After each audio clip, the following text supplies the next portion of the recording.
మీద చెయ్యి వేసి బొట్టు పెట్టినా, తాళి బొట్టు మెడలు కట్టి బొట్టు పెట్టినా, తల మీద చెయ్యి వేసి బొట్టు పెట్టినా, తాళి బొట్టు మెడలు కట్టి బొట్టు పెట్టినా, సన్ని కళ్ళు తొక్కినా సప్త పదులు మెట్టినా, సన్ని కళ్ళు తొక్కినా సప్త పదులు మెట్టినా, మనసు మనసు కలపడమే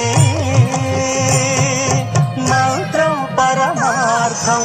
శ్రీరస్తు శుభమస్తు, శ్రీరస్తు శుభమస్తు. శ్రీకారం చుట్టుకుంది పెళ్లి పుస్తకం, ఇక ఆకారం దాచుతుంది కొత్త జీవితం.